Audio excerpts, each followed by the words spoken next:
6មុខតែដល់ពេលណាទៅបងចូលដល់ដឹងទុកចូលដល់ម៉ៃចូលដល់ពុកកុំនៅយូរពេកអូននេះវាអបសោកចុះពេលសិនក៏បានតម្រង់សន្សំលុយគ្រប់កុំនៅយូរពេកកុំនៅយូរពេក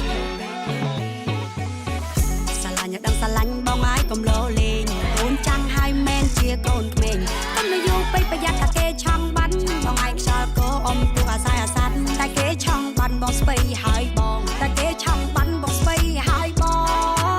ងផ្លែឈើ